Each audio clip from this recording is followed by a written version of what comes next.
Welcome to Entrance Physics 38 plus 1 topics. First one, a body of mass 2m, 2 into small m, moving with velocity v makes head-on collision with another body of mass m, which is initially at rest. Loss of kinetic energy of the colliding body within brackets, that is mass of 2m, is A,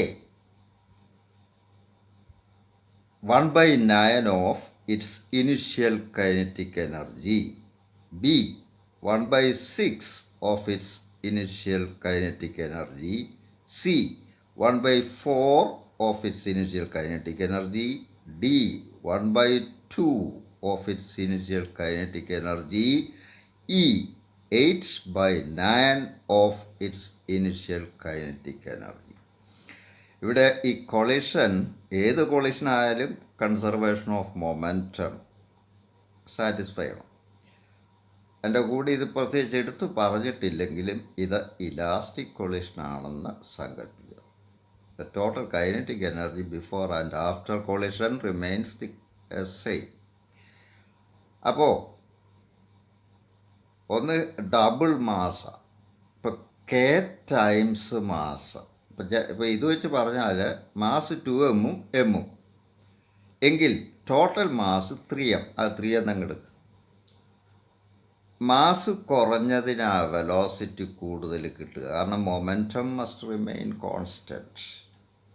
അപ്പോൾ 3-ൽ mass കൂടിയതിന് velocity കുറയും, mass കുറഞ്ഞതിന് velocity കൂടുതൽ കിട്ടുകയും ചെയ്യും. അപ്പം total mass 3 unit എന്നെടുത്താൽ ഹെവിയർ മാസിന് ഡബിൾ മാസ് 2m മാസ് ഉള്ളതിന് അതിൻ്റെ ഇനീഷ്യൽ വെലോസിറ്റിയുടെ 3-1 കൊളിഷൻ കഴിഞ്ഞുണ്ടാവുള്ളൂ.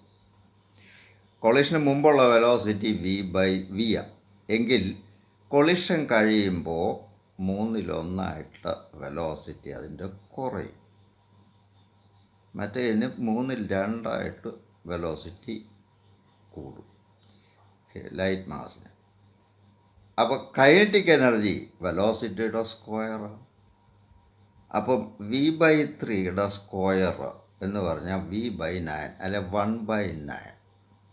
അപ്പോൾ റിഡക്ഷൻ, ഇത് ഫൈനൽ കൈനറ്റിക് എനർജിയാണ് ഹെവി മാസിൻ്റെ, v²/9 ടൈംസ് അതിൻ്റെ കൂടെ മാസ് ഉണ്ട്. അപ്പോൾ വെലോസിറ്റി നോക്കിയാൽ മതി, മാസ് മൊമെൻറ്റത്തിനകത്ത് കയറിപ്പോയി. അപ്പോൾ 1/9 ടൈംസ് ആ ഫൈനൽ കൊളിഷൻ കഴിയുമ്പോൾ ഈ 2m ഉള്ളത് എന്ന് പറയുമ്പോൾ loss of kinetic energy 1 minus 1/9, that is 8/9. അപ്പോൾ 8/9 ടൈംസ് ആയിട്ട് ഇതിൻ്റെ ഇനിഷ്യൽ കൈനറ്റിക് എനർജിയുടെ 8/9 ടൈംസ് ആയിട്ട് കുറയും ഡ്യൂ ടു കൊളിഷൻ. അപ്പോൾ ഇത് കാൽക്കുലേഷൻ ചെയ്യാൻ പോകണ്ട, ഇതിങ്ങനെ ധരിച്ച് മനസ്സിലാക്കിയാൽ മതി. വെലോസ് മൊമെൻറ്റം കോൺസ്റ്റൻ്റ് ആയിട്ട് നിൽക്കേണ്ടത് കൊണ്ട് ഹെവി ബോഡിക്ക് ലൈറ്റ് ബോഡിയുടെ അത്രയും വെലോസിറ്റി കിട്ടില്ല. മാസ് കൂടുമ്പോൾ അതിന് പ്രൊപ്പോർഷനായിട്ട് വെലോസിറ്റി കുറയും കൊളിഷൻ കഴിയും. അപ്പോൾ അത് 2, 1, 3 ടോട്ടൽ മാസ് എടുത്താൽ 3-1 ഭാഗം വെലോസിറ്റിയെ ഹെവി മാസിനുണ്ടാവുള്ളൂ. അപ്പോൾ അതിൻ്റെ കൈനറ്റിക് എനർജി അതിൻ്റെ സ്ക്വയർ ½ എന്നല്ലേ, അപ്പോൾ v²/9 അല്ലെ 1/9 ടൈംസ് ആയിട്ട് മാറും. അപ്പോൾ ചേഞ്ച് റിഡക്ഷൻ എത്രയാണെന്ന് ചോദിച്ചാൽ 1/9 ഇപ്പോൾ ഉണ്ട്, നേരത്തെ 1 എന്നെടുക്കണം. അപ്പോൾ 1 മൈനസ് 1/9 ദാറ്റ് ഈസ് 8/9. അപ്പോൾ answer is 8/9 times the initial kinetic energy. Choice is E. അപ്പം ജനറലായിട്ട് km m വന്നു കഴിഞ്ഞാൽ 1/k+1 ടൈംസ് ആയിട്ട് എനർജി കുറയും. അതൊന്നിൽ നിന്നും കുറയ്ക്കുമ്പോൾ കിട്ടുന്നതാണ് റിഡക്ഷൻ്റെ fraction. Okay, another one. Under the action of a constant force, a particle is experiencing a constant acceleration. The power is A, 0, B, positive constant, E, negative constant, D, increasing uniformly with time, E, decreasing uniformly with time. Constant force apply ചെയ്തിരിക്കുന്നു, acceleration constant എങ്കിൽ power എങ്ങനെയാണെന്നുള്ള നമുക്കറിയാം. Instantaneous power എന്ന് പറഞ്ഞാൽ F into V ആണ്. പക്ഷേ V equals U plus A T, simply A T എന്നങ്ങ് എടുത്താൽ മതി ഇപ്പോഴത്തെ ആവശ്യത്തിന് വേണ്ടി. അപ്പോൾ ഇവിടോട്ട് സബ്സ്റ്റിറ്റ്യൂട്ട് ചെയ്യുമ്പോൾ P equals F into A T. F into A എന്ന് പറഞ്ഞാൽ എഫ് എയും കോൺസ്റ്റൻസ് ആണെന്ന് ചോദ്യത്തിൽ പറയുന്നുണ്ട്. അപ്പോൾ ഇത് കെ ടി എന്ന് എഴുതാം. That means power is proportional to t, time, or power increases uniformly with time. That is the answer. അപ്പോൾ ഇവിടുത്തെ choice D, increasing uniformly with time. അതിപ്പോൾ ഗ്രാഫും ഒക്കെ തന്നിട്ട് അതിലേത് ഗ്രാഫാന്നൊക്കെ ചോദിക്കാം. അപ്പോൾ സ്ട്രെയിറ്റ് ലൈൻ ഗ്രാഫ് വരും. ഇവിടെ പവറും ടൈമും കൂടെ ഗ്രാഫ് വരച്ചാൽ എക്സ് ആക്സിസുമായിട്ട് പോസിറ്റീവ് സ്ലോപ്പ് ഉണ്ടാക്കുന്ന ഒരു സ്ട്രെയിറ്റ് ലൈൻ ആയിരിക്കും ഗ്രാഫ്. അപ്പോൾ ഇത് ഏത് രീതി വേണമെങ്കിൽ ചോദിക്കാം. ബേസിക്കായിട്ട് ഇത് അറിഞ്ഞിരിക്കുക. ഫോഴ്സ് ഇൻറ്റു വെലോസിറ്റിയാണ് പവർ, ഇൻസ്റ്റൻറ്റേനിയസ് പവർ. അതിലെ velocity U plus A T നിർത്താലും കുഴപ്പമില്ല. സ്ലോപ്പ് ഇനിഷ്യൽ ഗ്രാഫിൻ്റെ ഇനിഷ്യൽ പാർട്ട്, ഇനിഷ്യൽ പൊസിഷൻ മാറുമെന്നേ ഉള്ളൂ. ഗ്രാഫിൻ്റെ ഷേപ്പിന് വ്യത്യാസമൊന്നുമില്ല. അപ്പോൾ 18 എടുക്കുക. അപ്പോൾ എഫ് ഇൻറ്റു 18 വരും പവർ. എഫ് എയും കോൺസ്റ്റൻസ് ആയതുകൊണ്ട് P is a constant into time. That's all.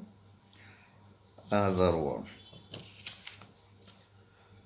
Two masses M1 and M2 move towards each other under the influence of their gravitational force.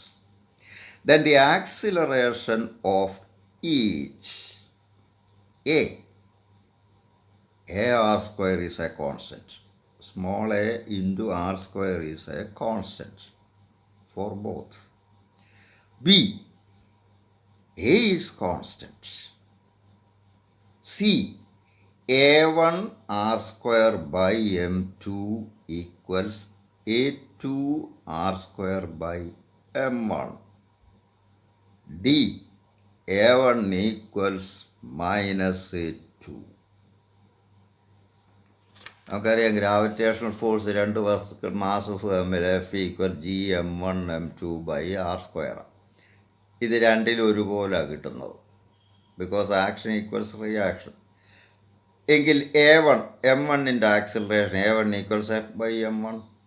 So this by m1 that is G m2 by R square. a2 m2ൻ്റെ acceleration F by m2 എന്ന് പറയുമ്പോൾ ജി ഇതിനെ m2 കൊണ്ട് divide ചെയ്യുമ്പോൾ G m1 by R square. First equation ഇന്ന് a1 into R square by m2, a1 into R square by m2 equals G. ഇവിടുന്ന് a2 into R square by m1 that is also equal to G. G is a constant. അപ്പോൾ നമുക്ക് എന്താ പറയാം, a1 R square by m2 equals a2 R square by m1 equals G equals constant. അപ്പോൾ ഇവിടുത്തെ choice C, a1 R square by m2 equals a2 R square by m1. That is the answer. a1 equals minus a2 എന്നുള്ളതൊന്നും ചാടി കയറി തട്ടരുത്. കാരണം acceleration മാസിനനുസരിച്ച് അതാതിൻ്റെ mass മറ്റ് ബോഡിയുടെ മാസിനനുസരിച്ച് മാറും. Attracting ബോഡിയുടെ മാസ്. മറ്റേ നേരത്തെ ഞാൻ പറഞ്ഞിട്ടുണ്ട്, ഗ്രാവിറ്റേഷൻ ഫോഴ്സ് അനുഭവിക്കുന്ന വസ്തുവിൻ്റെ മാസ് ഈ ആക്സിലറേഷനിൽ വരില്ല. പക്ഷേ അട്രാക്റ്റ് ചെയ്യുന്ന വസ്തു, ഫീൽഡ് ക്രിയേറ്റിംഗ് മാസ്, ഇപ്പോൾ തന്നെ കണ്ടില്ലേ a1 equals G m2 by R square. മറ്റേ ബോഡിയുടെ മാസ് അവിടെ കയറി വരും. അതുപോലെ A2 എന്ന് പറഞ്ഞാൽ Gm1/r². അപ്പോൾ അതാതിൻ്റെ മാസിനെ അതാതിൻ്റെ ആക്സിലറേഷൻ ഡിപ്പെൻഡ് ചെയ്യില്ല. പക്ഷേ മറ്റേ ബോഡിയുടെ മാസ് ഇവിടെ കയറി വരും. അപ്പോൾ ശ്രദ്ധിച്ച് വേണം ഇതൊക്കെ ആൻസർ ചെയ്യാൻ. Another one. A rocket of mass 1.3 into 10 raised to 4 kilogram gets an initial upthrust of 2.6 into 10 raised to 5 Newton. The initial upward acceleration received by the rocket is A. 20 meter per second square, B. 10 meter per second square, C. 10.2 meter per second square, D. 10.4 meter per second square. അപ്ത്രസ് എന്ന് പറഞ്ഞാൽ ഈ ഹൈഡ്രോസ്റ്റാറ്റിക്സിൽ അപ്ത്രസ് ഒന്നും അല്ലേ, upward force. റോക്കറ്റിൻ്റെ engine work ചെയ്യുമ്പോൾ അതിന് കിട്ടുന്ന upward force നമുക്കറിയാം. ഇവിടെ ഇപ്പോൾ വെയിറ്റ് ഉണ്ട്, റോക്കറ്റിൻ്റെ വെയിറ്റ് W കൊണ്ട് താഴോട്ട്, എൻജിൻ കൊടുക്കുന്ന force അപ്ത്രസ്റ്റ് FU അപ്വേർഡാണ്. So resultant upward force is F equals FU upthrust minus weight, or FU minus mg. FU is 2.6 into 10 raised to 5 minus m 1.3 into 10 raised to 4 into g 10. അപ്പോൾ ഇതിന് 10 raised to 5 എന്ന് വരുമല്ലോ. അപ്പോൾ 2.6 minus 1.3 എന്ന് പറഞ്ഞാൽ 1.3 into 10 raised to 5 newton. എങ്കിൽ acceleration A equals F/m. അപ്പോൾ 1.3 into 10 raised to 5 by 1.3 into 10 raised to 4 mass of the rocket. Answer is 10 meter per second square. Okay, ഈ എൻട്രൻസിൻ്റെ പ്രത്യേകത വർക്ക് ചെയ്ത് ശീലം ഉണ്ടാവണം. ഇനിയിപ്പോൾ ഈ ചിലതിലൊക്കെ ഈ കുറുക്ക് വഴികളുണ്ട്, നമ്മളങ്ങോട്ട് വരുന്നേ ഉള്ളൂ. സബ്ജക്റ്റ് മനസ്സിലാക്കാനും ഒക്കെ കൂടെ ഉപകരിക്കുന്നതും ഒക്കെ ആയിട്ടുള്ള ചോദ്യങ്ങളാണ് ഇപ്പോൾ ഡിസ്കസ് ചെയ്യുന്നത്. കുറുക്ക് വഴികൾ ഉപയോഗിക്കേണ്ട പ്രോബ്ലംസ് ചോദ്യങ്ങൾ കൂടുതൽ വന്നുകൊണ്ടിരിക്കും. Okay, thank you.